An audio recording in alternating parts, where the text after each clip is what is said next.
Salut à tous, c'est JB. Aujourd'hui je vais vous parler de 5 applications indispensables sur vos smartphones.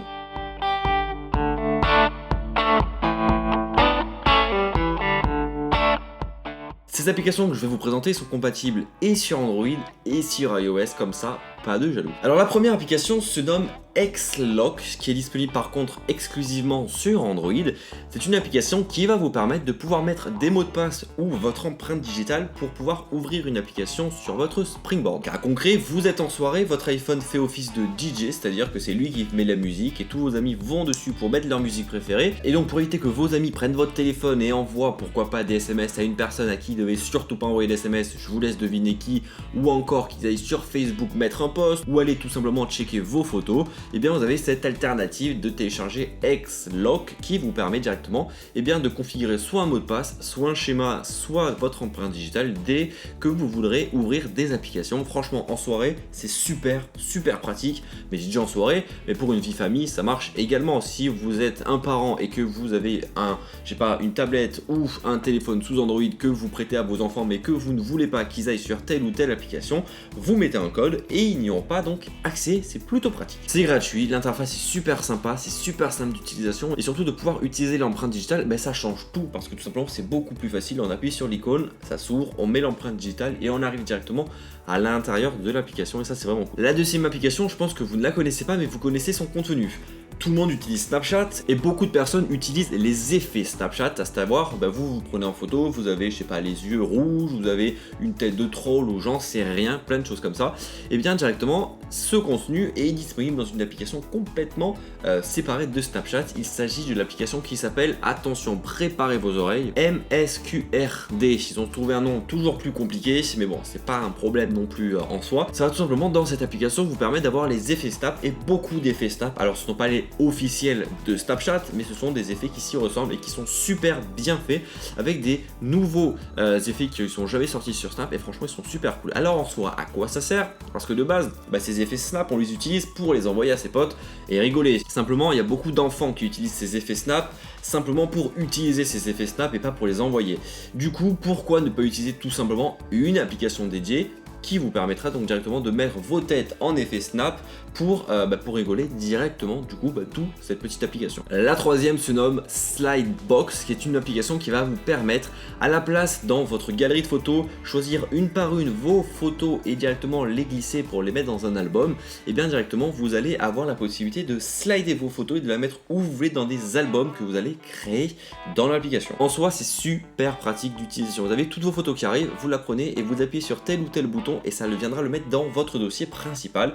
Le mieux c'est quand vous voulez trier votre bibliothèque de photos sur votre smartphone, vous allez donc pouvoir voir vos photos dans vos albums super bien triés. Et le must dans cela, c'est que ces albums que vous avez triés au sein même de l'application seront retransmis dans l'application galerie officielle qui est dans le téléphone et ça c'est plutôt cool. C'est gratuit mais par contre c'est uniquement compatible sur Android. La quatrième application, je ne la présente plus, quoique peut-être certains ne vont pas la connaître, il s'agit de Piccolo. C'est une application que j'ai découvert à l'été 2015 et du coup à chaque fois j'y joue quand je suis avec des potes, c'est super marrant. Alors à quoi ça sert?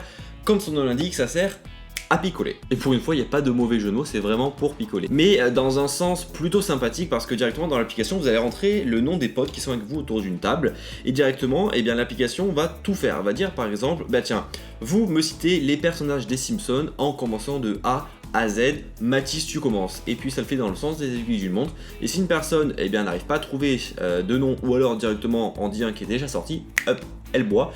J'ai dit ça pour les Simpsons, mais ça peut être également cite un accessoire qui peut être dans le sac d'une fille, cite une marque de télévision, cite ci, cite ça, ou plein de choses qui sont liées à la vie des jeunes et autres. Franchement, c'est vraiment cool comme application, on s'en sert très souvent de mon côté, du coup je pense que également du vote, vous allez ou vous en servez déjà. C'est totalement gratuit, c'est disponible sur iOS et sur Android et franchement, c'est le classique en termes d'application de soirée sur smartphone. Et enfin, la dernière et pas des moindres, parce que c'est pour l'instant je pense ma préférée, il s'agit de Walk Me Up, qui je pense, si vous parlez anglais, vous avez compris qu'est-ce que ça veut dire. J'expose le contexte. Le matin, quand vous avez votre réveil qui sonne, souvent vous appuyez sur la touche snooze afin que quelques minutes plus tard le réveil ressonne. Sauf qu'au final ça sert à quoi de dormir 5 minutes de plus quand on sait que au bout de ces 5 minutes on va devoir se lever?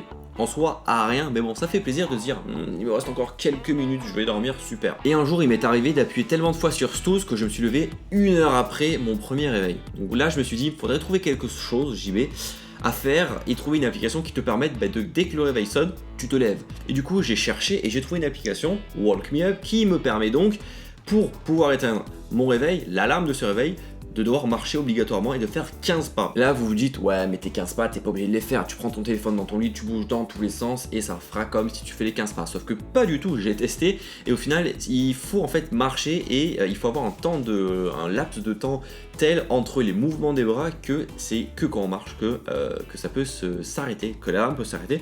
Du coup, ça c'est vraiment cool. Walk Me Up, ça c'est compatible sur iPhone et il y a son équivalent sur Android mais qui propose beaucoup plus de choses. Elle va vous proposer par exemple soit de vous réveiller donc, en secouant votre téléphone, soit de vous réveiller et surtout d'éteindre l'alarme en prenant une photo. La veille, vous prenez une photo de n'importe quoi dans votre maison et le seul moyen d'éteindre votre alarme, c'est directement d'aller prendre le matin même la même photo de la chose que vous avez pris la veille. C'est-à-dire que le mieux dans tout cela, c'est que vous prenez une photo qui se trouve à 10 km de votre lit, comme ça vous allez être obligé de vous lever. Et si vous mettez en mode vibreur ou pas, ça changera rien, l'alarme elle sonnera quand même. Mais ça s'arrête pas là, vous avez également avoir la possibilité d'avoir des exercices de maths à faire dès votre réveil pour pouvoir éteindre l'alarme de votre téléphone. Franchement, c'est plutôt marrant si 1 heure après, vous avez un DS de maths. C'est pas beau ça? Et ces deux applications sur iPhone ou sur Android sont bien entendu gratuites. Toutes ces applications que je vous ai présentées sont listées dans la description si vous êtes intéressé, on sait jamais. Perso, c'est pour moi des applications indispensables. Elles peuvent être connues, j'ai pas dit en titre des applications indispensables et non connues. Certaines sont connues, certaines sont moins connues, mais je me suis dit que ça pourrait être intéressant de vous les présenter. Et vous alors, quelle est votre application indispensable du moment ou vos applications indispensables? N'hésitez pas à les dire en commentaire, peut-être que je vais en découvrir et peut-être qu'il y aura une version 2 qui sortira dans quelques semaines, quelques mois, quelques années, quelques millénaires sur de nouvelles applications indispensables. Donc voilà, comme d'habitude, si vous avez apprécié la vidéo, n'hésitez pas à lâcher votre pouce bleu, d'en avoir des pouces bleus, et puis on me retrouve sur Twitter, Facebook, Snapchat, Instagram et bien entendu sur la chaîne YouTube. Tous les liens sont dans la description de la vidéo. Allez, bye bye.